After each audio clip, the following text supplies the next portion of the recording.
ती दाट शक्यता असते, म्हणून कीर्तनकारानं कंबर बांधायची असती का हे दोष आपल्यात शिरू नाही.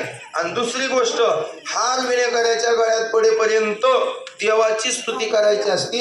म्हणजे भगवान परमात्मा प्रगट झाला का विनेकऱ्यासारखा मोठा कोणीच नाही.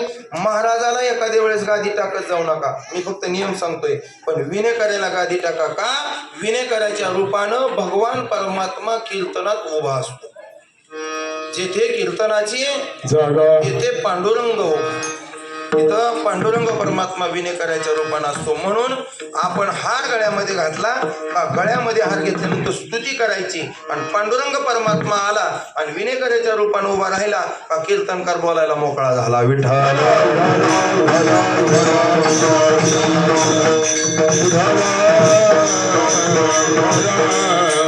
पवित्र आणि पावन असं माढा तालुक्यातलं महादेव टेकडी, असं जुनं गावाचं नाव महादेव टेकडी.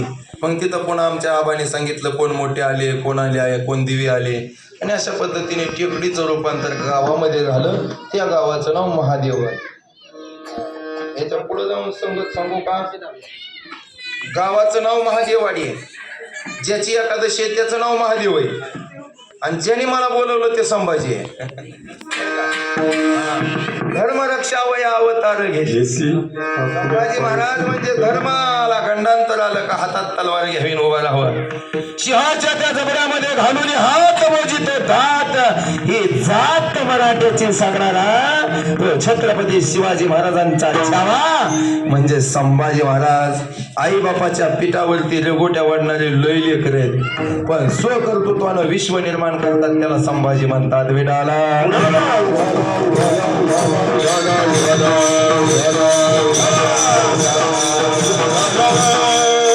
आणि एकादशीच्या निमित्तानं चैत्र शुद्ध एकादशी, या एकादशीच्या निमित्तानं गोड असं हरिकीर्तनाचं आयोजन बऱ्याच दिवसापासून केलंय. तसं पाहिलं गेलं तर आज माझी कीर्तनाला येण्याची कसलीच इच्छा नव्हती, फक्त तुमच्या प्रेमासाठी आलोय. दोरवतचा कार्यक्रम काल सप्ताहाची सांगता झाली, अगदी असं वाटतंय कातनीला आलेल्या सापासारखं. पण तरी सुद्धा आपल्या माणसात यायला काय अडचण आहे.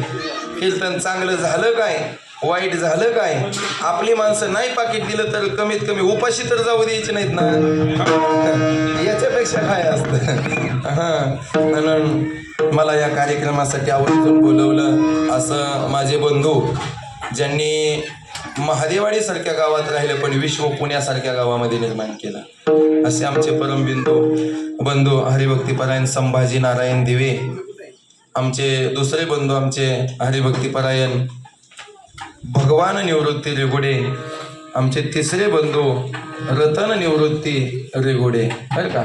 असे असणारे रतनदादा आमचे पाहुणे, दिवे पाहुणे, आमच्या दोन मावशी आहेत त्या नीला मावशी आणि सुभा मावशी, अगदी सगळा दिवे परिवार असेल, हे आमचे पेटी मास्तर असतील, हे महाराज मंडळी असतील, या सगळ्यांच्या उपस्थितीमध्ये मला कीर्तन करण्याचा योग आला. तसं पाहिलं तर पाठीमागच्या सप्ताहामध्ये सुद्धा महाराजांनी मला फोन केला होता की तुम्ही या, पण मला ज्या दिवशी आमच्या गावामध्ये चैत्र शुद्ध चतुर्थीला सप्ताह सुरू होतो आणि चैत्र शुद्ध दशमीला म्हणजे कालच्या दिवशी काला होतो, या 8 दिवसात मला कोणी 50,000 जरी दिलं तरी मी गाव सोडित नाही. जेवढे कीर्तनकार गावात आले ना तेवढे महाराज म्हणायचे, महाराज असल्या पिरियडला घरी राहिले आपल्याला पुन्हा कोण कीर्तनाला बोलवायचं. असल्या पिरियडला का शिमगायतवर बुंबलून घ्यावं, दिवाळीतवर खाऊन घ्यावं, नवरात्रीतवर मागून घ्यावं, आणि एवढं करून आमुष्याला रातच्या 12ला काळं तोंड करून जावं. कोणी सांगितलं? कोणी सांगितलं नाही महाराज. का भक्ती नावाचं तत्व असतं. आधी बाहेर घराच्या पडणारा माणूस घरात शहाणा लागतो, गावाच्या बाहेर पडणारा माणूस आधी गावात शहाणा लागतो. नाहीतर कीर्तनकार गावात न निघाल तर निम गाव शिवाय देतं, गाव ना शिवून लोकांचे नासवाय निघाले असं लोक म्हणतात. आणि बरेच असे मिठाचे खडे गावगाव असतात, दूध तापसतोर तापातिरेच्या जवळ येत नाही, पण असं दूध तापलं आणि दुधावर साई यायला लागली का हळूच 2 रुपये किलोचं मीठ घेऊन येणार आणि आख्या दुधात पुढा टाकून जाणार, गाव ना असलं. नाही महाराज असं नसावा. हा भक्ती नावाचं तत्व असं असतं येणारा कुणी माणूस नाशिवंत असू द्या पण ज्यानं जिथं चप्पल सुटली तिथंच त्याचा नाशिवंतपणा राहिला. मंदिरात येताना मात्र देव म्हणून आला. म्हणून इथं आलेला प्रत्येक जण भाग्यवान आहे का. या हर कोई आना चाहता है लेकिन भगवंत हर किसी को बुलाता नहीं. इथं यावं तर भाग्यवंत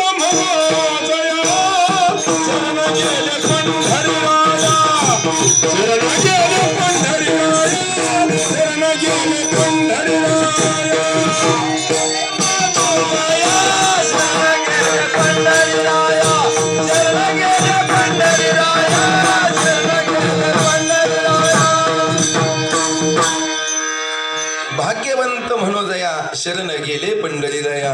किंवा भाग्यवंत म्हणो तया ज्याची आवघी देवावरी माया. का भाग्यवंत म्हणो तया ज्याची आवघी बायकोवरी माया.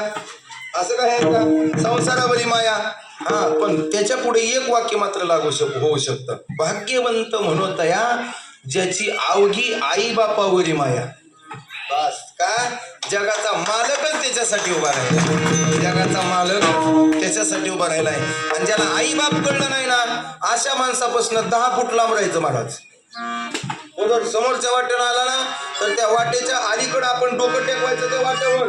अशा वाटेनं सुद्धा मला जायचं नाही. म्हणून काट्याकुट्यात न जायचं पण चांगल्या डांबरी रस्त्यानं त्याच्या समोर न जायचं नाही. का तो का म्हणे त्याच्या थुंका तोंडावरी जातो यमपुरी भोगावया. किती परमात आता मी किती परमात केला आणि घरी गेल्या गेल्या आईला एक शिवी दिली. अशी कोठ्यावरी कीर्तन केली तरी हा महाराज नरकालाच जाणार. का घरी माता पितरा धड बोली नाही संसारा येर विश्वभरी आदरा मुलखू जायचा. घरी आई बापाला नीट बोलणं नाही लोकाला म्हणतो म्हणा विठ्ठल. त्याचं विठ्ठल म्हणायच्या आधी तोंड हाणायला पाहिजे. का अरे ज्याला आई बाप कळले नाही ज्याला आईनं 9 महिने 9 दिवस पोटात वागवलं ती आई कळली नाही. 9 महिने 9 दिवस आईच्या पोटात होता पण काळजात वागवलं तो बाप कळला नाही. त्याला देव काय कळणार आहे. विठाला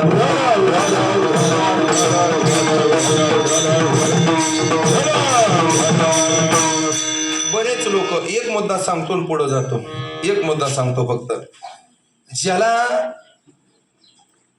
पैसा कमवायचा कशासाठी हेच कळलं नाही ना त्याला जनावर म्हणा. का जनावर काय करतात. बैल आपल्याकडे 2 बैल आहेत समजा आणि आपण रोज लोकांचं 2 एकर पेरतोय आणि 2 एकर पेरल्यानंतर आपण किती भाडं घेतोय समजा 2000 रुपये समजा. बैलाला काय आहे बैलाला कडवा. हा बरं का तसं आपण आयुष्यभर पैसा कमवतोय. आपल्याला जाताना काय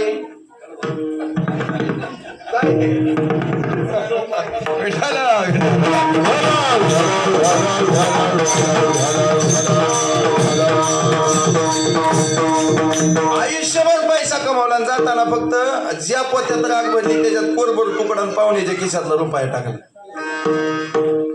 धन मिळवणी कोट्यानं कोटी किती पैसा कमावल्यानंतर आपल्या सोबत येईल अजिबात येत नाही. अजिबात येत नाही. रुपया सुद्धा येत नाही. पण सांगतो तुम्हाला पैसा नेण्याचं साधन कीर्तन आहे. तुम्ही म्हणाल कसं काय इथं केलेलं अन्नदान.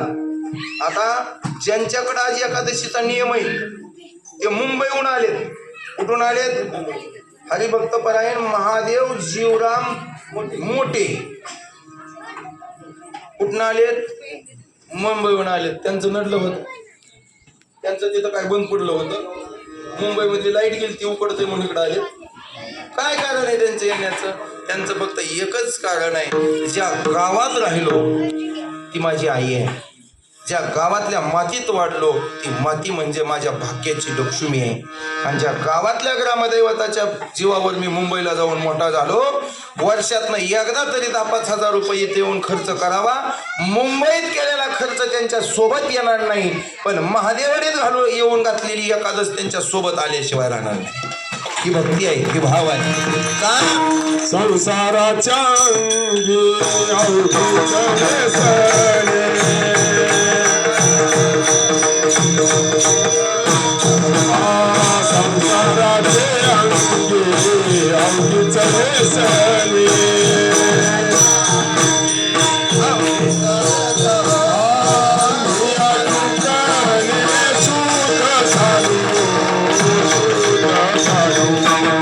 आम्ही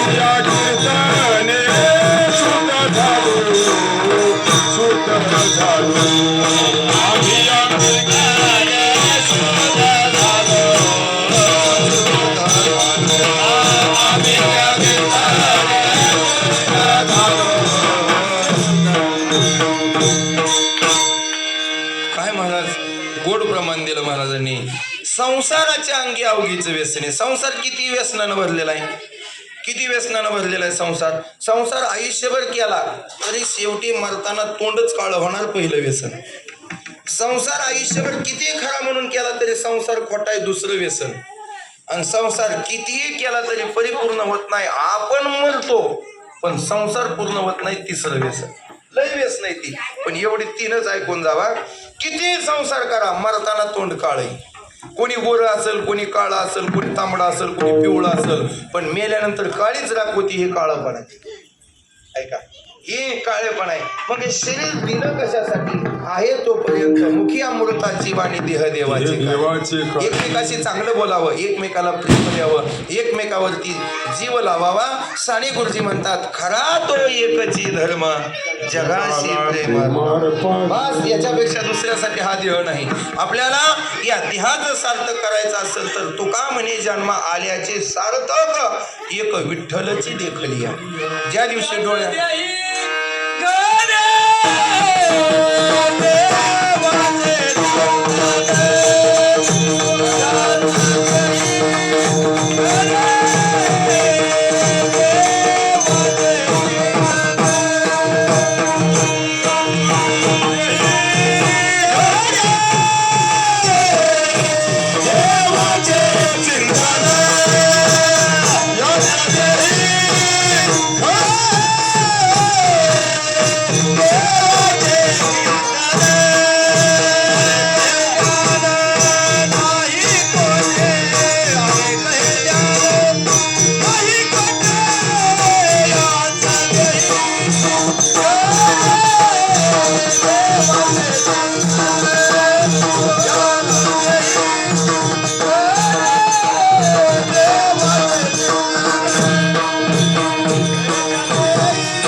देवाचे भजन. देवानं तोंड कशासाठी दिलं?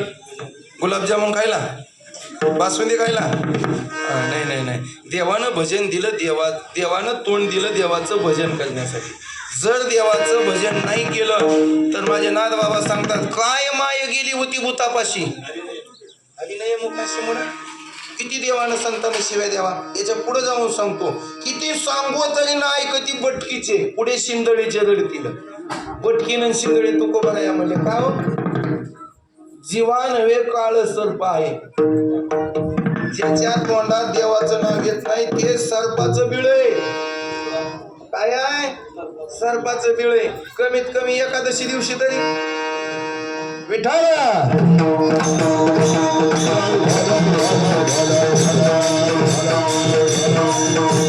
किती परमार्थ केला, आयुष्याचा शेवट काळ आहे.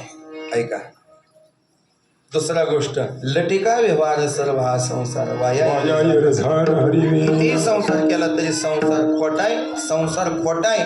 म्हणून त्या संसारातनं शेवट पश्चातापाशिवाय काही शिल्लक राहत. आयुष्याच्या शेवट जर एखादं म्हातारं बसलं ना, त्याला विचारा, बाबा काय केलं? 10 एकराची पाईपलाईन केली, विहीर पुतली, शेवटपर्यंत सगळं केलं. मग बाबा तुमचं चांगलं झालं की? कशाचं? डोंबल्याचं चांगलं झालं का? इकुलतं एक पोरग भाकरीचा तुकडा सुद्धा द्याय नाही. पश्चातापानं शेवट, पश्चातापानं शेवट आहे. सर्व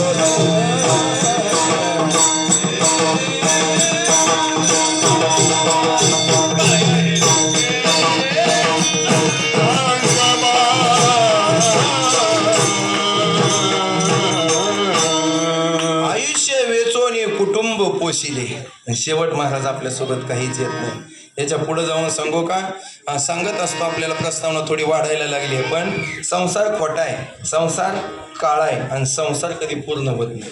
झालाय का पूर्ण? आजा मेला पंजा मेला बाप मसना गेला. मला सांगा नातू पंत आतापर्यंत आजीने प्रपंच केलाय, बापानं केलाय, स्वतः केलाय, मुलानं केलाय, सगळ्याची दगडं उचलून बांधावर ठेवली. पूर्ण कुणाचा झालाय? पाणी घालायला गेलं का बापानं आज्याचा, म्हणजे आपण आपल्या बापाचा ठेवा, आपल्या पोराचा आपला ठेवावा. दगड उचलते त्याच्यात नवल नाही, फोटो सुद्धा घरातलं हिरीत टाकून देतात लय गुन्हा.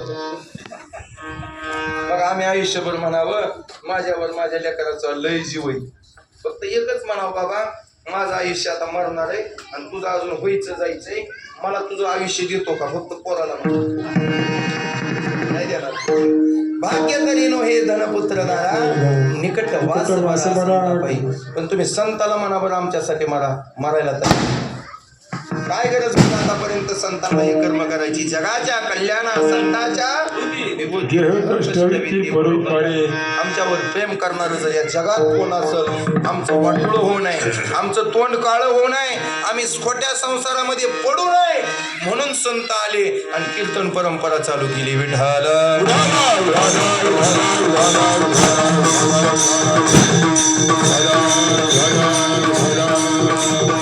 मग त्या संत आमची आई आहे आणि जगाचा मालक आमचा बाप आहे. आता एकच विषय ऐकून घ्या. आता ही आपण प्रस्तावनेला आलोय. संत आई आहे, तुम्ही संत माय बाप कृपावंत. संत आई आहे आणि जगाचा मालक बाप आहे. जन्माला आलेल्या बाळाला आपला बाप माहित असतो का? आपला बाप अजिबात नाही. मग बाप कोण दाखवतं? आई. आईनं सांगावं बाळा ही तुझा बाप आहे. मग मरेपर्यंत त्या आईनं दाखवलेल्या बापाला, ज्या बापाकडे बोट केलं त्या सगळ्या जगाला म्हणू द्या पोरा ही तुझा बाप नाही, तर म्हणतं माझा तोच बाप आहे का? माझ्या आईनं दाखवलं. तसं आम्हाला दुसरे देवच माहित नाही. तुकोबारायाने सांगितलं शेंदरी हेंदरी दैवते कोण पूजे ती होते घेते.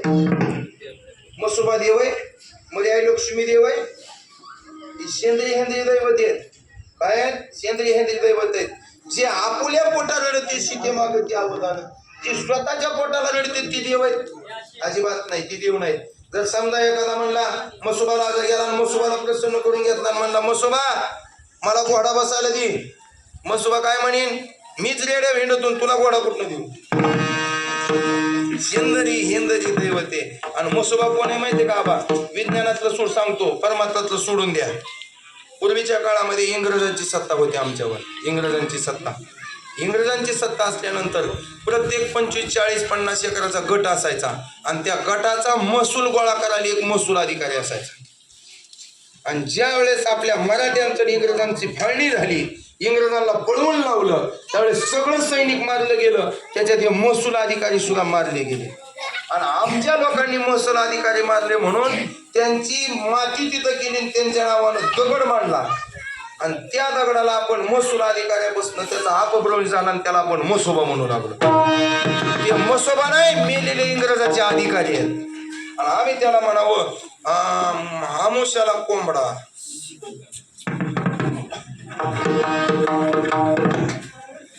सावता महाराजांनी पहिलं काम एक केलं. सावता महाराजांनी आरणमध्ये पांडुरंग परमात्मा का आणला त्याचं पहिलं कारण आहे का? सावतोबानी पहिली मध्ये आई लक्ष्मीची मसोबाची जत्रा आरण मधली बंद केली. म्हणून जगाचा मालक दिंडी घेऊन आरणला आला. म्हणून त्यांना म्हणलं धन्य ते आरण रतनाची खान जन्मला निधान सावता तो. सावतोबारायानं हा मसोबाचा दगड उचलून लिंबाच्या सावलीला ठेवला. गावातल्या कामाजी माळीला लोकांनी सांगितलं सगळ्या गावाला उलटीन जुलाब लागली का? मसोबाचा कोप गावावर झालाय. आता मसोबाला बोकड कापावं लागत आहे. मग बोकड अख्ख्या गावात कुणाकडेच नाही, सावता महाराजाकडे होतं. मग सावता महाराजानं सांगितलं माझं बोकड देणार नाही. गावातले 5-25 लोक आले आणि ते असणाऱ्या बोकडाला न्यायला लागले. माझ्या सावता महाराजानं बोकडाला मिठी मारली. लोक मारत होते, अंगाला लागत होतं, फोड आले, रक्त येत होतं, तरी बोकडाची मिठी सोडली नाही. ज्या माणसाला देवाचं भजन करायला दिलं ते सावतोबाला मारत होते आणि ज्याला ज्याला खयासाठी तोंड दिलं त्यानं सावतवाच्या मिठीत आपल्याला लपवलंय. मग बोकड बरं का आपण बरं? जर बोकडाला संताची मिठी पडत असेल आणि आम्ही संताला मारत असेल तर आम्ही शहाणं का बोकड शहाणं? ऐका, ठाकूर महाराज होते, ठाकूर महाराज. आणि ठाकूर महाराज दर एकादशीला पंढरीला जायचे. आणि जाताना कॅलेंडर नव्हतं, पंचांग नव्हतं. ज्या दिवशी त्यांच्या संग असणारा घोडा वैरण खात नाही त्या दिवशी ठाकूर महाराजांनी उपवास धरायचा. का? आज घोडा वैरण खाय नाही म्हणजे आज एकादश आहे. मग घोडा जर एकादश धरीत असेल आणि आम्ही एकादशी दिवशी जेवत असेल तर खरे घोडे कोण?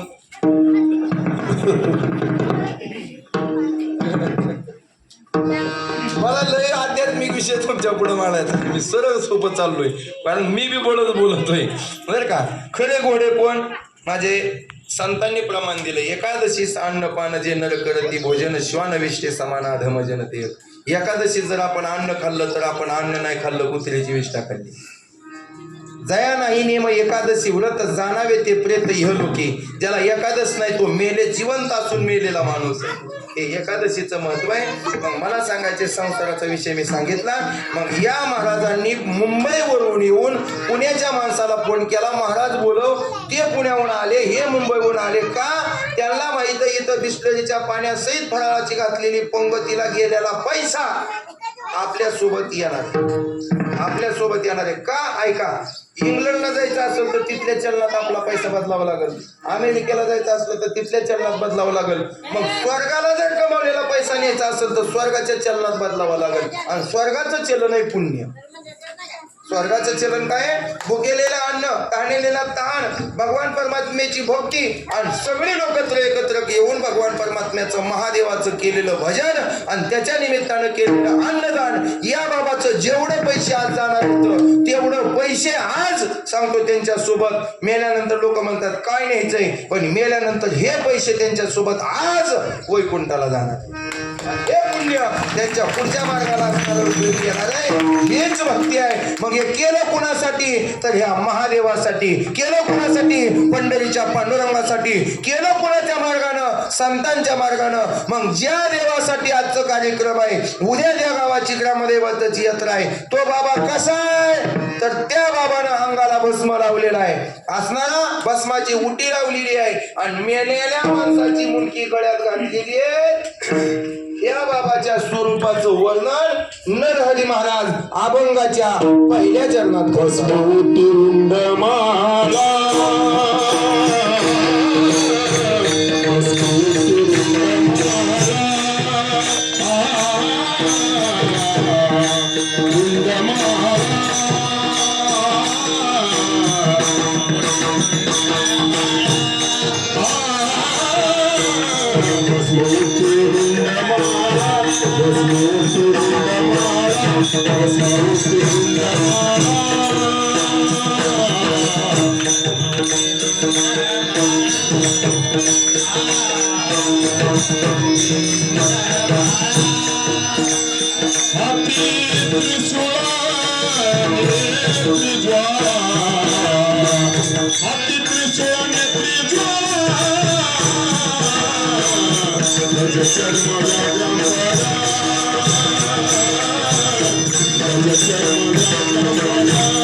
म्हणजे भगवान शंकर म्हणजे वैराग्याचा देव, वैराग्याचा देव.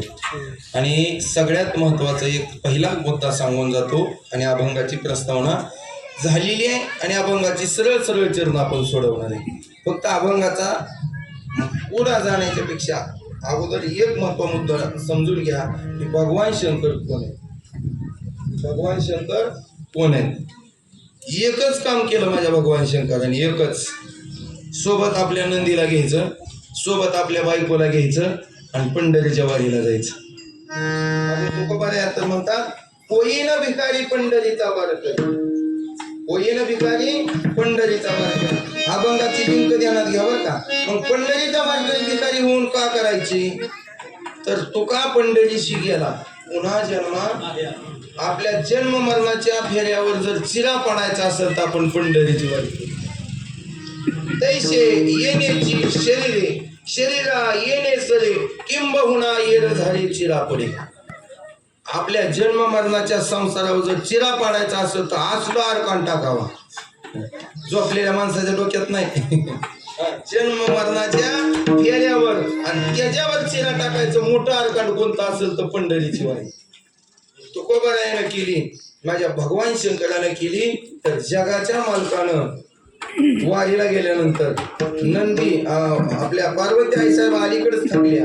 त्या अलीकडेच थांबल्या पद्माई मंदिर तळ्यावर, पद्माई तळ्यावर. म्हणजे आता काय आम्हाला चालणं होत नाही, इथे काय एखादी बस रथ आम्हाला न्यायला. त्यांनी सांगितलं माया देवाच्या जवळ जात नाही, तुम्ही तळ्याजवळच राहा. तळ म्हणजे कोणतं? संसाराचं तळण कडला बसलेली माया. बघा बरं का, मी सहज सांगून जातोय पण खूप आहे. मी व्यतिरिक्त फालतू गोष्टी सांगत नाही तुम्हाला. संसाराचं तळ आहे आणि त्याला चिटकलेली माया आहे. आम्हाला संसारात कुणी गुंतवलं. ज्या दिवशी आमच्या गळ्यात हार टाकला, ज्या दिवशी गळ्यात हार टाकला त्या दिवशी आम्हाला तळ्यात बुडवून मारलं. तळ्यात बुडवून मारलं. ऐका का? तळ्यातनं कधी बाहेर येत नाही आणि तळ्यात गेलं का त्याच्यातलं खेकडं मगरी चावल्याशिवाय राहत नाही. आणि मग पद्माई तिथं थांबली, सोबत नंदी होता. त्या नंदीनं सुद्धा सांगितलं देवा आता काय आपल्याला चालणं होत नाही बाबा. मग तिथं असणारं महादेवा मारुतीचं मंदिर आहे आणि त्या मारुतीच्या मंदिरासमोर भगवान शंकरानं सांगितलं नंदी महाराज तुम्ही थांबा इथंच. आज सुद्धा जाऊन बघा, जगात मारुतीच्या मंदिरा पुढे नंदी नाही, पण पंढरीमध्ये मारुतीच्या मंदिरा पुढे नंदी आहे. त्याचं कारण आहे नंदीला आता पाऊलच उचललं ना. असं लय नंदी येतं गाव त्यांचा पाऊलच निघत नाहीत ना. ते म्हणलं ना पंढरीची वारी आली आहे, रिकाम्या माणसाचं काम आहे. त्या नंदीला म्हणायचं. मग नंदी तिथं थांबला. पुढे गेल्यानंतर पोरग बी थकलं. कोण आहे पोरग? गणपती बाप्पा. मग पहिल्यांदा मंदिरात प्रवेश करताना इकडल्या साईडला गणपतीची मूर्ती बघा, आहे का नाही? मग गणपतीला सांगितलं तू आता इथंच थांब. का? तुला लय मानाची अपेक्षा आहे. मेलं तरी तुला पुजावं लागत, कोण जन्मलं तरी तुला पुजावं लागत, लग्न असलं तरी तुला पुजावं लागत. एखाद्याला काय म्हणजे कोणतं चांगलं काम असू दे वाईट काम असू दे, आधी गणपती पूजायचा. कशासाठी? कशासाठी गणपती पूजायचा? आपलं चांगलं व्हावं म्हणून, निर्विघ्न व्हावं म्हणून. पण संसारात किती वेळा गणपती पूजला, किती जणांचा संसार निर्विघ्न झाला.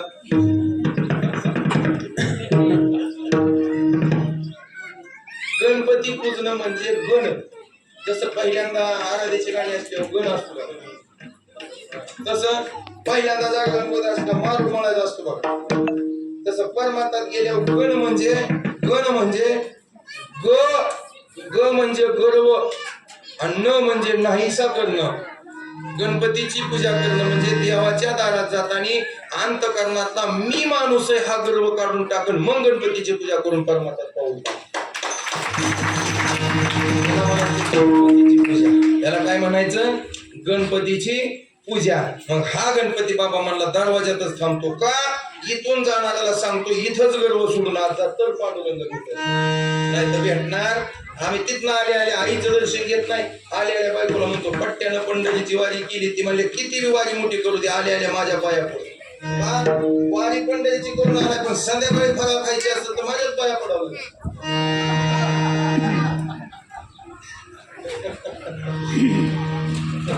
पण ध्यानात ठेवा, जोपर्यंत संसारात मन गुंतलंय तोपर्यंत पंढरी नाही.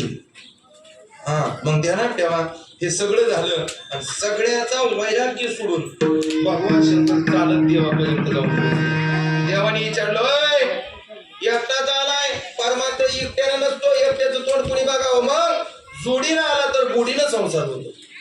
कुठे आई साहेब? ते म्हणले थांबलेत तळ्याजवळ, चालणं व्हाय नाही का? हा मुंबई पुण्याच्या माणसाला चालायची सवय नसते. त्यांनी सांगितलं नाही नाही नाही नाही नाही आपल्याला आता ते चलत नाही. विनोदानं कालही सांगितलं बघा, शहरातून गावात लय फरक बरं. गावात शहरातून गावात जर शहरातली बाई शहरातली लेडीज आपल्या मुलाला सांगायचे असेल तर म्हणते पिल्लू काय म्हणते, पिल्लू गप्प बस नाही तर तुझ्या पप्पाला नाव सांगीन. ते पिल्लू म्हणतं तू बी ओळखली पप्पा बी ओळखली तुला नाही घ्यायची गरज. आणि आपली शहरातली रानातली बाई असू द्या असं पाठीमाग पर्यंत असं हात असते, धबा धबा धबा काटोडीत पाकिट टाकत असती. आणि तिला जर कोणा उन्हात खेळत असताना बाब्या सावली येतो नाही नाहीतर तुला आणि तुझ्या बापाला सगळं चिचिन. त्याला म्हणायचं अस्सल गावडन तडका. याला काय म्हणायचं अस्सल गावडन तडका. आमची बायको तडका